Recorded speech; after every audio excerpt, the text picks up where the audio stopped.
అజ్ఞాతం వీడితే arrest తప్పదా? అందుకే ఆ నియోజకవర్గంలో మాజీ ఎమ్మెల్యే మౌనం వహిస్తున్నారా? అధికారంలో ఉండగా ఒక వెలుగు వెలిగిన ఆ మాజీ ఎమ్మెల్యే ఇప్పుడు సైలెంట్ గా ఉండడం దేనికి సంకేతం? ఇంతకీ ఎవరా మాజీ ఎమ్మెల్యే? ఏదా నియోజకవర్గం? Let's watch.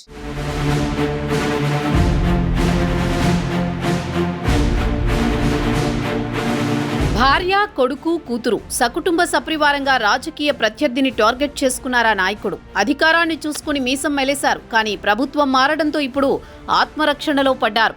ఎన్నికల తర్వాత రసవత్తరంగా మారింది నంద్యాల జిల్లా బనగానపల్లి రాజకీయం. ఈ నియోజకవర్గంలో మొదటి నుంచి మాజీ ఎమ్మెల్యే కాటసాని రామిరెడ్డి, రాష్ట్ర మంత్రి బీసీ జనార్దన్ రెడ్డి మధ్య రాజకీయ వైరం నడుస్తోంది. 2019 ఎన్నికల్లో బనగానపల్లి వైసీపీ ఎమ్మెల్యేగా గెలిచారు కాటసాని. వైసీపీ అధికారంలో ఉండడంతో 5 ఏళ్లు బనగానపల్లిలో కాటసాని రామిరెడ్డి హవానే నడిచింది.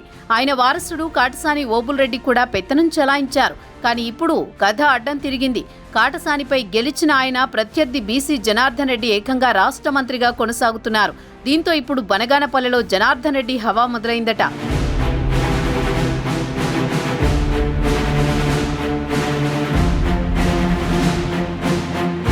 కాలం మనది కానప్పుడు కామ్గా ఉండాలన్నారు పెద్దలు. ఇప్పుడు అదే ఫాలో అవుతున్నారు మాజీ ఎమ్మెల్యే కాటసాని రామిరెడ్డి.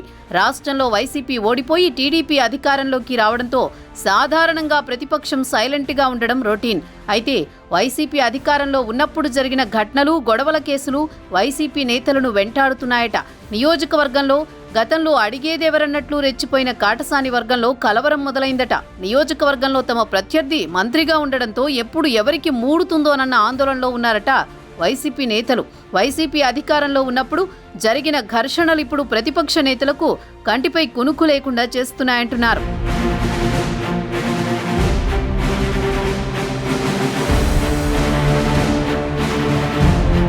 బనగానపల్లి నియోజకవర్గంలో గతంలో 2 వర్గాలు ఘర్షణలు పడ్డాయి. ఈ గొడవల్లో మాజీ ఎమ్మెల్యే కాటసాని వారసుడు ఓబుల్రెడ్డిపై హత్యాయత్నం కేసు కూడా నమోదైందట.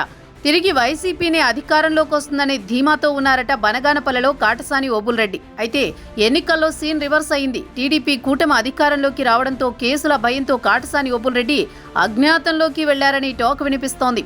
అరెస్టు చేస్తారనే భయంతో కాటసాని కుటుంబం బయటికి రావడం లేదని జోరుగా ప్రచారం జరుగుతోంది. దీంతో వైసీపీ ఓటమి తర్వాత నియోజకవర్గంలో ఒక్కసారి కూడా పర్యటించలేదట ఓబుల్రెడ్డి.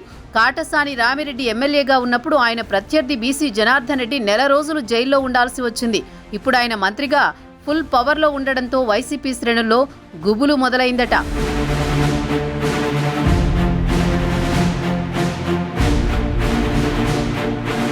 కాటసాని రామిరెడ్డి ఎమ్మెల్యేగా ఉన్నప్పుడు నియోజకవర్గంలో అక్రమ వెంచర్లు ఏర్పాటు చేస్తున్నారని అప్పట్లో ప్రతిపక్ష నేతగా ఉన్న బీసీ జనార్దన్ రెడ్డి ఆరోపణలు చేశారు.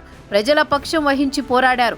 రాజకీయాల్లో గెలుపు ఎంత సంబరాన్నిస్తుందో ఓటమి అంతకు మించిన జీవిత పాఠాన్ని నేర్పిస్తుంది. కానీ బనగానపల్లిలో మాత్రం ఒక్క ఓటమి వైసీపీ నేతలకు అంతులేని భయాన్ని పరిచయం చేస్తోంది. కాటసాని రామిరెడ్డి, ఆయన అనుచరులు అజ్ఞాతంలోకి వెళ్లిపోయారట. బలగం లేక బనగానపల్లి నియోజకవర్గంలో వైసీపీ శ్రేణులు భయంగా కాలం వెళ్లదీస్తున్నారు.